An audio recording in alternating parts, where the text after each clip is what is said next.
Guys, welcome and welcome back to my channel. और आज हम देखेंगे रोस्ट वीडियो, वो भी रवि गुप्ता की। इमेजिन रवि गुप्ता की रोस्ट वीडियो, और वो भी एक स्टैंड अप कॉमेडी में। तो चलो ये वीडियो देखते हैं, मजे करते हैं। और ये वीडियो है मोहित मोरानी की, और वीडियो में बहुत मजा आएगा। तो please don't forget to subscribe my channel, like करो, अपनी विचारधाराओं के विचारों को कमेंट सेक्शन में जरूर टपकाना। और बढ़ते अपनी वीडियो की तरफ, लेट्स गो। तो जानते हो Ravi Gupta comedian, nice. He is my best friend, not in comedy, in life he is my best friend and he's successful, he's rich and I'm proud of him. क्योंकि आज तो वो सक्सेसफुल है, रिच है, famous है, लेकिन हमेशा ऐसा नहीं था। जैसे कोविड का टाइम था, हमारी ये कमेडियन दोस्त दहाब चिश्ती, उसको कोविड हो गया था। उसके ट्रीटमेंट के लिए कमेडियन ने जितना हम कर सकते थे उतना हमने डोनेट किया था। किसी ने 1 लाख दिया, किसी ने 50,000 दिया, मैंने 4,000 रुपये डोनेट किए थे। मेरे पास उतने पैसे थे उस वक्त। मैंने रवि को फ़ोन किया, मैंने उससे पूछा, मैंने कहा भाई तूने कितने पैसे दिए थे आपको। इमीडिएटली मुझे बोला रवि ने कि यार ये क्या ज़िंदगी जी रहा हूँ मैं। हमारी एक कमेडियन दोस्त अपनी ज़िंदगी और मौत की लड़ाई लड़ रही है। मैं उसकी हेल्प करना चाहता हूँ, लेकिन मैं बेबस हूँ, मैं कर नहीं सकता, मेरे पास पैसे नहीं है। मुझे शर्म आती है इस बात पे, खुद पे शर्म आती है। काश मैं उसकी मदद कर पाता। और ये सुन के मैं इमोशनल हो गया। मैंने कहा रवि तेरे बिहाफ में 4,000 रुपये मैं डोनेट कर रहा हूँ आपको। उसने तुरंत कहा भाई मुझे ही भेज दे, भाई मेरे काम आ जाएंगे। क्या दाब का रोज कंफर्म भी नहीं है, मेरे तो शौर काम आएंगे भाई। मैं QR कोड भेज रहा हूं। ऐसा नहीं कि खराब इंसान था, सिचुएशन जब ऐसी होती है इंसान सही गलत का मतलब ही भूल जाता है। 2 साल बाद became one of the biggest name in comedy. 4-5 महीने पहले हम मॉल में शॉपिंग कर रहे थे। रवि ने एक शर्ट उठाई, बैग में डाली, दूसरी उठाई, बैग में डाली, तीसरी उठाई, बैग में डाली, 7-8 कपड़े उठा लिए, बैग में डाले, लाइन पे लग गया बिलिंग काउंटर की।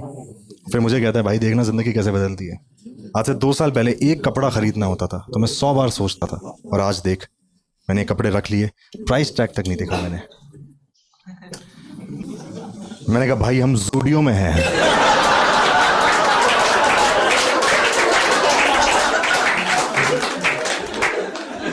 तेरा बिल 1650 रुपए का है, जल्दी निपटा, मुझे ज़ारा जाना है।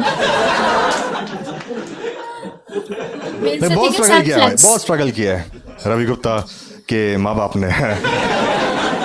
फाइनेंशियल इश्यूज थे, इसको पढ़ाया ताकि ये फाइनेंशियल इश्यूज सॉल्व कर सके। लोन लिया, बहुत हैवी, बहुत बड़ा लोन लिया ताकि ये पढ़ सके, हमारी प्रॉब्लम्स को सॉल्व कर सके। पता है इसने क्या डिग्री करी? Fine arts.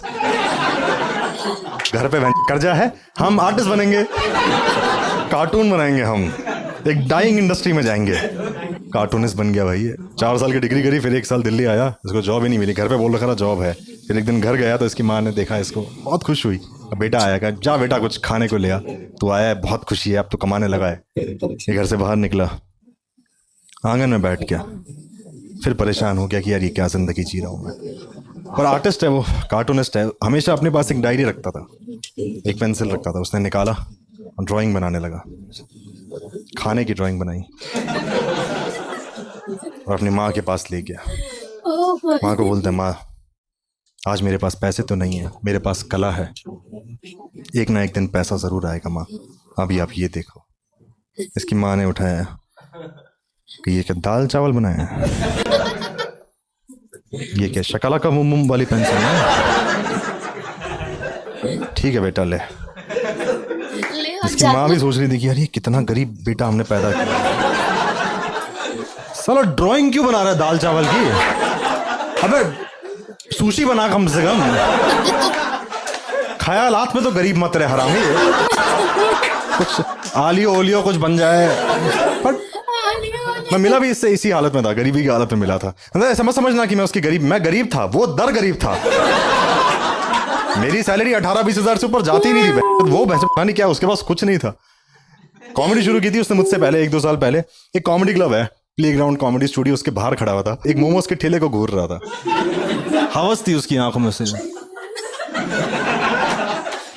मैं आया इसके पास, मैंने कहा हाय मोहित। इसका ध्यान वही है और हाथ यहाँ कर दिया इसने, मुझसे हाथ मिला रहा, कर हाय रवि गुप्ता। अब मुझे समझ नहीं आ रहा यहाँ पे हो क्या रहा है। मैं गया, एक चिकन मोमोज की प्लेट ले आया, और जैसे ही मैं प्लेट लेके आया, अब ये मेरी प्लेट को घूर रहा है। कहता भाई एक ले लूं? मैंने कहा हाँ बिल्कुल ले लो। इसने एक उठाया, खा गया। कहता भाई एक और ले लूं? मैंने कहा हाँ हाँ भाई बिल्कुल ले लो। एक और उठाया, खा गया। और फिर ऐसा खड़ा हो गया, फिर घूर रहा है ऐसे। मैंने कहा और ले लो भाई। कहता नहीं भाई, 2 से ज्यादा खाएंगे तो कॉन्ट्री मांग लोगे।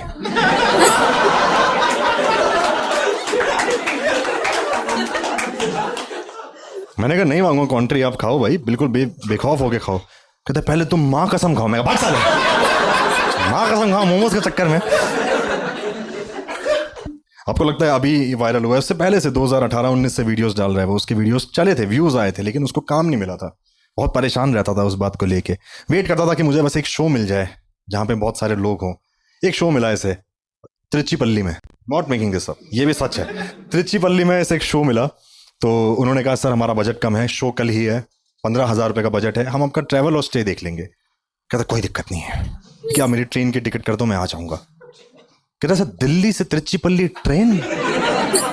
कहता कोई बात नहीं, आप बस की टिकट कर दो। सर बस नहीं सर, बहुत दूर है, आप शो भी कल है, आपकी हम फ्लाइट की टिकट करा रहे। कहता नहीं फ्लाइट नहीं दोस्त, फ्लाइट में मैं नहीं बैठ सकता क्योंकि मैं पहले कभी बैठा नहीं हूं, तो मैं थोड़ा नर्वस हूँ इस थॉट को लेके। उसने कहा कि सर फिर आप कैसे आओगे? कहता आप टेंशन मत लो, परेशान मत हो, मैं 2 मिनट में कॉल बैक करता हूँ आपको। उसने फोन काटा और मुझे फोन कर दिया। कहता भाई मुरानी, एक गुड न्यूज है, हम तुम्हारी गाड़ी से त्रिचिपल्ली जा रहे हैं। मैंने कहा मैं नहीं जा रहा त्रिचिपल्ली भाई, तो पागल वागल है क्या, त्रिचिपल्ली क्यों जाऊंगा मैं तेरे साथ। फिर उसने मुझे पूरी बात बताई। मैंने कहा तू परेशान मत हो, मैं हूँ तेरे साथ, तू एयरपोर्ट जा, फ्लाइट बुक कर, मैं देखो गाइड करूंगा पूरा, ये फोन लगा लेना, मैं तुझे सारा गाइड करता रहूंगा कैसे जाना है। नेक्स्ट डे मॉर्निंग की फ्लाइट थी, ये पहुंच गया एयरपोर्ट। मैंने कहा कि तू गेट पे जा, गार्ड खड़ा होगा, उसको अपनी आईडी और टिकट दिखा और अंदर चला जा। वो गया, उसने अपनी आईडी दिखाई, उसने अपनी टिकट दिखाई, वो एयरपोर्ट के अंदर आया। कहता bro we have done it, जहाज कहाँ है? मैंने कहा भाई ये सेम चीज अभी 5 बार और करनी है। कहता क्यों? मैं कहा वो आज तक हमें भी नहीं पता। मैंने कहा अगला पड़ाव है, तेरे पास सामान ज्यादा है, तू वहां पे काउंटर देख, एयर इंडिया का काउंटर देख। उसको दिखा, मैंने कहा लाइन में लग जा। वो लाइन में लग गया। आधे घंटे के बाद वो पहुंचा। उसने कहा अब क्या करना है? मैंने कहा तेरे सामने कौन है? कहता एक लड़की है। मैंने कहा सुन, तू एक काम कर, फोन उसे दे दे, मैं उसे ही समझा दूंगा। उसने कहा आर यू श्योर? मैं कहा यस। तो वो लड़की के पास गया, उसने अपना फोन रखा। लड़की ने पूछा बोर्डिंग पास इसमें है आपका? कहता नहीं, आप बात करो। लड़की कह रही बात करो? किससे? कहा फोन पे बात करो। लड़की अच्छे घर से थी, उसने फोन उठा लिया, कहती है हेलो। मैंने कहा मैम मेरी बात ध्यान से सुने, ये जो आदमी खड़ा है आपके सामने, ये पागल है, ये कुछ भी कर सकता है। और ये कह के मैंने फोन काट दिया और स्विच ऑफ कर लिया। मैं न्यूज चैनल खोल के बैठ गया। मैंने मेक श्योर किया था पहला कमेडियन जो जेल जाए रवि गुप्ता हो। पर वो लड़की यार, उसने जाने दिया, वो अच्छे घर से थी, बंगाली थी, तो जाने दिया। किस्मत को कुछ और मंजूर था, करके आया अपना पहला शो। लेकिन वो शो उसने किया, उसके बाद भी वहां पे लोग उसके पास नहीं है सेल्फी के लिए। उसका एक और सपना था कि कोई मेरे साथ सेल्फी ले। देखो व्यूज आ जाते हैं, व्यूज आना बहुत आसान है, लेकिन कोई आपसे प्यार करे वो बहुत मुश्किल होता है। तब तक उसके पास व्यूज तो थे, लोग उसको पहचानते थे, लेकिन जानते नहीं थे। डिफरेंस होता है दोनों में। जब आपको पहचानते हैं तो आपको ना ऐसे तिरछी निगाहों से घूरते हैं, जब जानते हैं तो डायरेक्टली आ जाते हैं आपके पास, क्योंकि जानते हैं ना। पहचानते तो कंफ्यूज होकर घूरते रहते हैं। कहीं भी उसको दिखता ना कोई कंफ्यूज्ड, उसको घूरता हुआ, तो वहां रुक जाता कि ये आ जाए बस मेरे पास, सेल्फी ले ले मेरे साथ। एक बार हम बैठे हुए थे, चाय पी रहे थे, तो एक लड़का घूर रहा था ऐसे, तो कह रहा है रुक जाइए आएगा। चाय खत्म हो गई, वो नहीं आया। उसने कहा एक और चाय लिया, दूसरी पी गया, वो नहीं आया। तीसरी पी गया, वो नहीं आया। चौथी पी गया, वो नहीं आया। पता है क्या हुआ? उसने बुला लिया रवि को पास, ओए इधर आ, ओए। और ये इतना डेस्परेट था, ये चला भी गया। कह रहा बताओ। कहता कहीं देखा है आपको? याद दिलाओ कहां देखा था। समझ रहे हो तुम? खुद ही वीडियो बनाया, खुद ही अपलोड कर, अब याद भी यही दिलाया है। पर ये डेस्परेट है, ये दिला भी रहा है। कहता आपने मेरा कोई वीडियो देखा होगा। उसने फोन निकाल लिया, क्या लगा? यू नो व्हाट, ये लगा भी रहा है। इसने जल्दी से अपना वीडियो लगाया, उसकी तरफ किया, फिर इसका ध्यान गया जो वीडियो इसने लगाया है इस आदमी ने ऑलरेडी डिसलाइक कर रखा है। नीचे कमेंट था कि मैं 7 दिन से नहीं हंसा था, तुम्हारा वीडियो देख लिया, आज 8वां दिन है। वो आदमी कहता ये आप हो, यही हो आप? कहता नहीं ये तो राम रहीम है।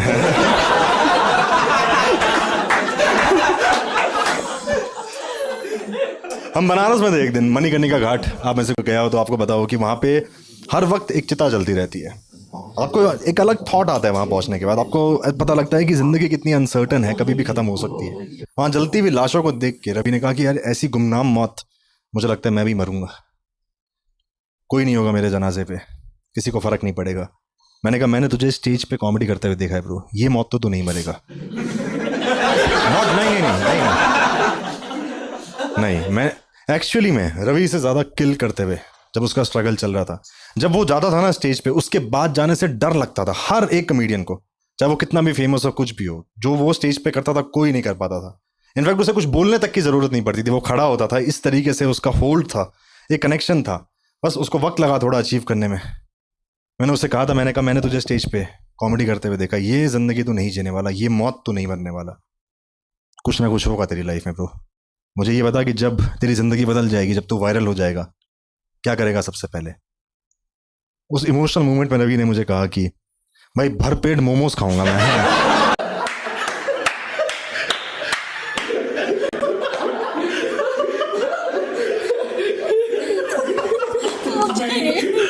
मतलब तुम एग्जैक्टली यहाँ मरने का अगर तुम्हें मिले तो तुम कहाँ मरना चाहोगे?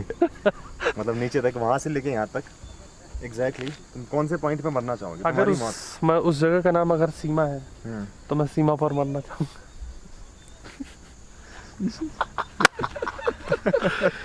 जगह अच्छी जो घटिया। मैं तुमसे बार बार कहता हूँ, क्योंकि तमीज होती है ना, एक तमीज होती है, तुमने उसकी रख गया, सुधार लो थोड़ा। वो बत्तख तो देखो ये इससे नशा होता है, इसको नहीं मैं एक जगह डालना पड़ता है। ये मतलब आग में डालना पड़ता है, जलाते हैं उसको। पहाड़ों में और बीचेस में तुम्हें क्या पसंद है? बीचेस में तो मेरे को, पहाड़ों में मुझे पहाड़ पसंद है, बीचेस में बीच। इट इज नॉट लाइक बीच जाके मैं पहाड़ पसंद करने लगा। मैंने अंदाजा नहीं लगाया था कि ये वीडियो इतनी ज्यादा अच्छी होगी। मतलब एक पॉइंट पे आप इतनी ज्यादा हंसोगे और दूसरे पॉइंट पे आप एक पॉइंट पे इमोशनल पे हो जाओगे। बट लिटरली ये वीडियो बहुत अच्छी थी। मुझे लगता है ना कि आपके अच्छे वक्त में कोई हो या ना हो, पर जो आपके बुरे वक्त में आपके साथ है, उस टाइम पे आपके साथ खड़ा है, वो आपकी लाइफ का सबसे बेस्ट पर्सन है। बेटर तुम बताओ, तुम लोगों को मेरे इस थॉट पे क्या लगता है? और हाँ, ये वीडियो कैसी लगी? मुझे तो ये वीडियो बहुत अच्छी लगी भाई। हर इंसान की अपनी अपनी स्ट्रगल होती है, उस फेज में उसके साथ कुछ अच्छी भी चीजें हुई होती है, कुछ बुरी चीजें भी हुई होती है। बट फिर उसके बाद जब आप दुनिया के सामने आते हो, फिर उसके बाद जो आप निखर के आते हो, उस टाइम की खुशी तो नेक्स्ट लेवल ही है। बट मुझे ये वीडियो बहुत अच्छी लगी। तुम बताओ, रवि गुप्ता, मोहित मुरानी, इन लोगों की स्टैंड अप कॉमेडी तुम लोगों को कैसी लगती है? मुझे तो रवि गुप्ता भाई, जाकिर खान, ये लोग ना बहुत ही अमेजिंग स्टैंड अप कॉमेडियन है। और सबसे अच्छी बात क्या पता क्या लगती है? कि कोई ज्यादा तामझाम नहीं, कोई बेतुकी बातें नहीं, डबल मीनिंग बातें नहीं, किसी को इंसल्ट नहीं करना, किसी को कुछ उल्टा सीधा नहीं बोलना, बस कॉमेडी करना और अपने आर्ट से लोगों को हंसाना, उस मोमेंट को बांध के रखना। ये बहुत कम आर्टिस्ट में है। तो तुम बताओ, तुम लोगों का फेवरेट स्टैंड अप कॉमेडियन कौन है? और मोहित मरानी की मुझे ये वीडियो बहुत अच्छी लगी। इनकी एक वीडियो पाकिस्तान पे भी आई है, अगर तुम लोग चाहते हो कि मैं उस पर भी रिएक्ट करूँ तो प्लीज कमेंट में जरूर बताना। और मैं मिलूंगी नेक्स्ट वीडियो में, तब तक के लिए बाय।